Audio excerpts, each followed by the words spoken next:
Halo, selamat pagi. Baik lagi dengan gue Om Ardi. Ya, teman-teman, apa kabar? Jadi gue mau bahas satu pertanyaan yang menurut gue seru sih, bagus sih. Pertanyaan aplikatif ya. Jadi ada beberapa pertanyaan sih, tapi tentang restrukturisasi lagi ya. Tapi sebelum gue membahas restrukturisasi yang bakal jadi apa sih menu utamanya, gue mau bahas sedikit tentang blokir ya teman-teman ya.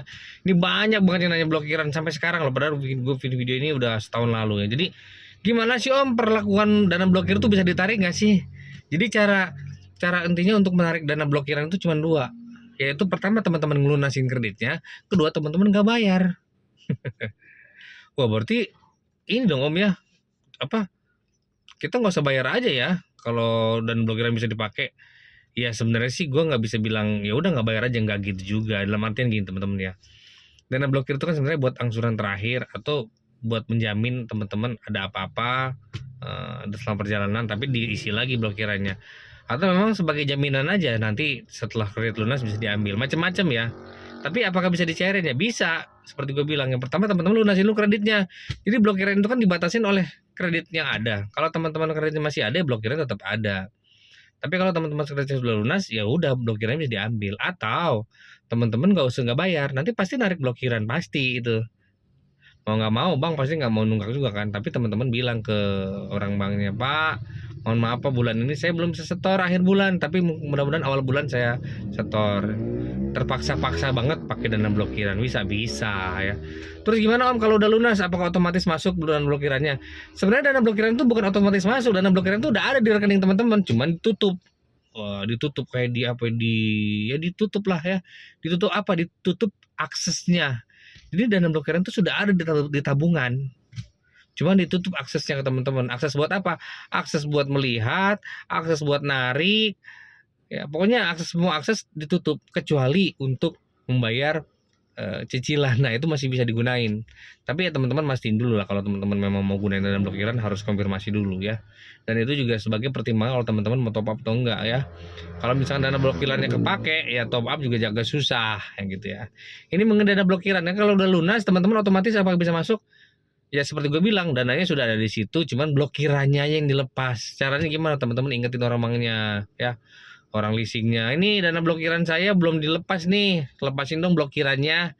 Karena dana tersebut pada dasarnya sudah ada di rekening, cuman disamarkan ya kan, tidak dibatasin aksesnya, seperti itu ya teman-teman. Nah, baik lagi tentang restrukturisasi yang mau gue bahas ini mengenai kalau restrukturisasi itu perlu bayar tunggakan nggak sih? Ini pertanyaannya bagus nih dari Mas siapa tadi, lupa ya. Jadi dia mungkin ada tunggakan, dia mau restrak, apakah tunggakan itu harus dilunasin dulu atau enggak. Jadi kalau mengenai itu teman-teman ya, itu tergantung sistem mekanisme banknya atau lembaga pembiayaan mau gimana restrukturisasi itu.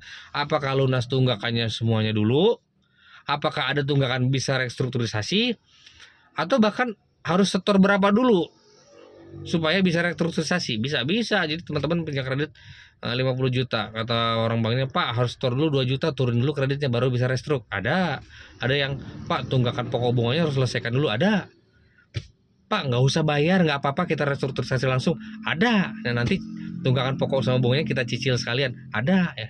Jadi beda-beda sistemnya teman-teman ya. Jadi nggak bisa dibilang harus dilunasin tunggakan atau enggak. Ya tergantung banknya. Makanya teman-teman waktu restrak tanya ke orang banknya, ke lembaga biayanya, Pak ini tunggakan saya wajib dilunasin nggak ya. Jadi seperti gua bilang, itu tergantung banknya mau bisanya mereka seperti apa, karena sistem mereka kan beda-beda ya, SOP-nya mereka beda-beda kan, standar operasional perusahaannya. Jadi yang pasti setiap mekanisme itu ada implikasinya ya. Kalau teman-teman memang nggak mau bayar sama sekali, artinya tunggakan pokok bunganya nggak bisa dihapus, cuman dicicil lagi, otomatis angsuran teman-teman bulanannya walaupun sudah direstrak akan lebih tinggi dibanding teman-teman yang sudah melunasi seluruh tunggakan pokok bunganya dulu ya. Jadi ada orang yang tunggakan pokok bunganya dicicil sekalian, ada orang yang bayar aja dulu deh, clearin dulu baru direstrak, ada ya. Jadi ya tergantung banknya maunya seperti apa, dan banknya juga pasti mungkin bisa semuanya, bisa dua-duanya, bisa mau ada tunggakan bisa, mau tidak ada tunggakan bisa. Tapi orang banknya juga punya pemikiran sendiri ya. Kalau misalkan teman-teman nggak ngangsur sama sekali, seakan-akan teman-teman itu nggak ada niat untuk bayar. Biasanya orang bank, dulu waktu gue di bank, gua kalau restruct minimal Bu clearin dulu tunggakan, biar apa? Biar kalau gua ngusulin ke bos tuh, Pak, nih ada mau restruct, tunggakannya sudah dilunasi. Artinya apa? Teman-teman secara tidak langsung memiliki kemampuan, masih memiliki kemampuan untuk mencicil dengan cara apa? Oh, tunggakannya dikelirkan dulu.